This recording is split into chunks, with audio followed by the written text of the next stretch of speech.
Comme beaucoup de rivières de plaine, le Cher est doté d'habitats aquatiques variés et peuplé d'une riche biodiversité.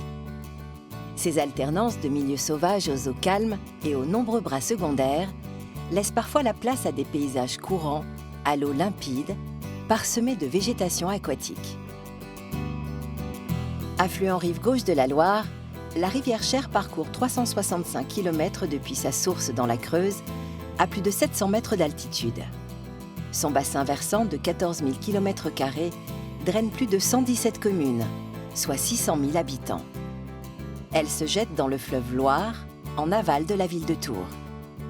La rivière Cher s'inscrit dans le vaste bassin hydrographique de la Loire et elle traverse 7 départements, dont celui qui va retenir notre attention, le département du Cher. Sur ce territoire, le Cher est une rivière de plaine plutôt sauvage, avec un profil sinueux. L'occupation du sol est majoritairement agricole. Le Cher reçoit 179 affluents sur l'ensemble de son parcours, dont les principaux sont l'Arnon, l'Yèvre et la Sauldre. La Fédération du Cher pour la pêche et la protection du milieu aquatique effectue une veille et une gestion des milieux avec l'aide de ses 53 APPMA répartis sur l'ensemble du territoire pour la gestion de 540 km de cours d'eau, canaux et plus de 500 hectares de plans d'eau. Le département du Cher, au cœur même du centre de la France, avec pour chef-lieu Bourges qui s'appelait avant Avaricum, du temps des Romains. Et Avaricum voulait dire une ville très riche en eau. Donc tout un programme pour nous à la fédération. Cette fédération gère à peu près 15 000 pêcheurs dans le département, et avec l'aide bien évidemment de 53 APPMA. Nous avons une surveillance qui est effectuée par nos gardes, 2 gardes à la fédération, plus une quarantaine de gardes auprès des associations de pêche. Les actions de la fédération sont multiples. Tout d'abord, la préservation de ces milieux aquatiques, c'est la chose primordiale. Des pêches d'inventaire, des pêches de sauvegarde, des restaurations de frayères. Restauration de frayères à brochet, une quinzaine à peu près dans le département, notamment sur la rivière Le Cher. Le brochet est une espèce emblématique de cette rivière de 2e catégorie, donc il faut faire très attention au lieu de ponte de ces brochets. Le brochet est une espèce emblématique des rivières. Bien que très présente dans nos eaux douces françaises, elle est cependant fragile, car son cycle de vie nécessite des conditions particulières, notamment pour sa reproduction. Dès la fin de l'hiver, de février à avril, quand la température de l'eau dépasse les 7 degrés, les géniteurs s'activent et se regroupent dans les bras secondaires des rivières, dits aussi bras morts, des prairies inondées, en bref, des zones calmes, souvent munies de végétation aquatique, au sein de laquelle ils vont frayer et déposer leurs œufs. Ces zones doivent rester en eau durant 40 jours, permettant aux œufs d'éclore et aux alevins de se développer.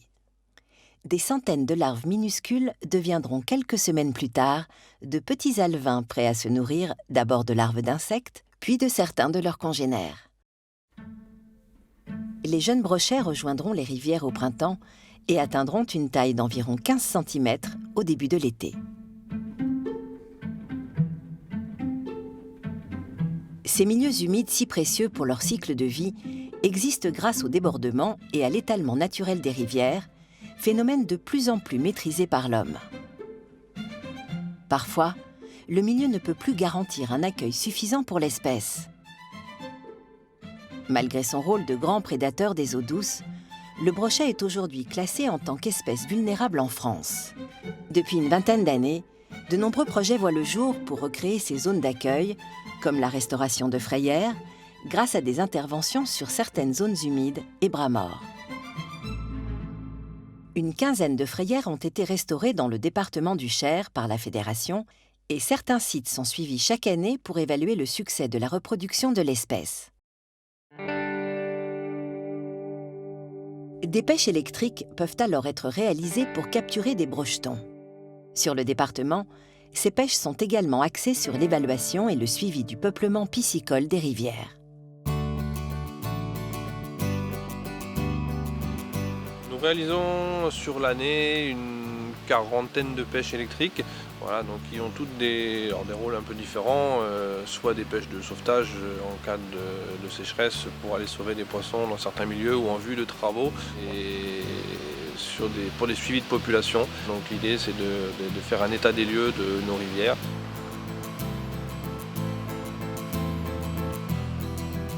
Une pêche électrique consiste à capturer les poissons sur un secteur défini sans occasionner de mortalité.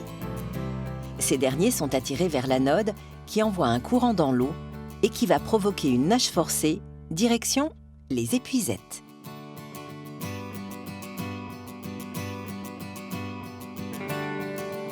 On fait 19 cm. Ah, quand même. 31 cm. Les individus sont alors déterminés et mesurés avant d'être remis à l'eau sur le lieu de capture. Ces pêches scientifiques permettent de vérifier l'attractivité d'un site restauré, le succès de reproduction de l'année, ou bien la densité d'espèces et d'individus sur une portion de rivière suivie de manière régulière.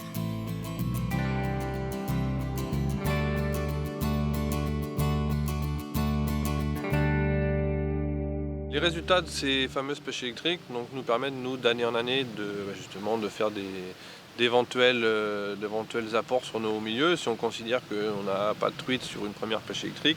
Donc à nous de voir justement de faire un état des lieux. Est-ce que ça vient du milieu? Est-ce qu'il est possible de faire une restauration du milieu pour que les truites, éventuellement si c'est l'espèce que l'on recherchait, recolonisent ce secteur? L'avantage aussi de ces suivis de pêche électrique, c'est de pouvoir justement compléter un petit peu des bases de données comme peuvent l'avoir différentes instances comme l'OFB, l'Office français pour la biodiversité, et voilà, d'échanger sur certaines données, sur certains secteurs, justement, donc ça permet de compléter vraiment une grande base de données, partir sur des projets intéressants de restauration.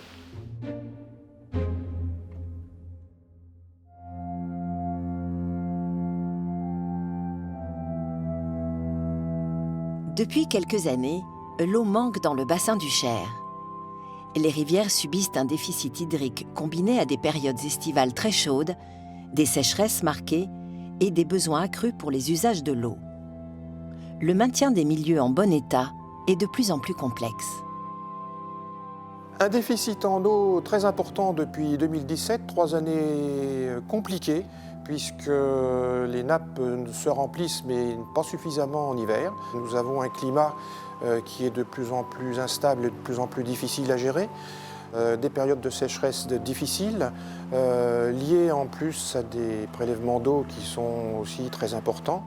La ressource en eau devient de plus en plus compliquée à gérer, le partage est de plus en plus délicat.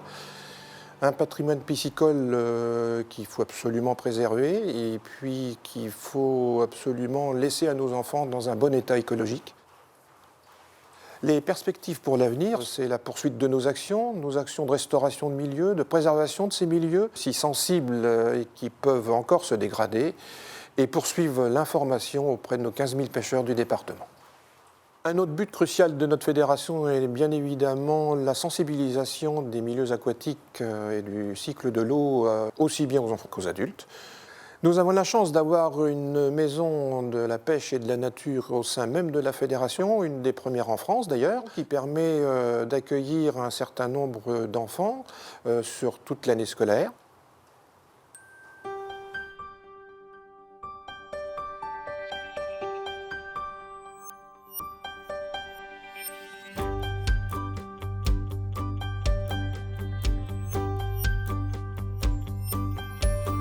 De plus en plus, on essaie de promouvoir ce loisir pêche via nos animations, donc aussi bien avec les écoles, les centres de loisirs, que les stages avec des particuliers, l'initiation pêche, la maîtrise des techniques de pêche, et puis également sur la sensibilisation au milieu aquatique, donc avec vraiment la découverte des habitats et des habitants de nos rivières.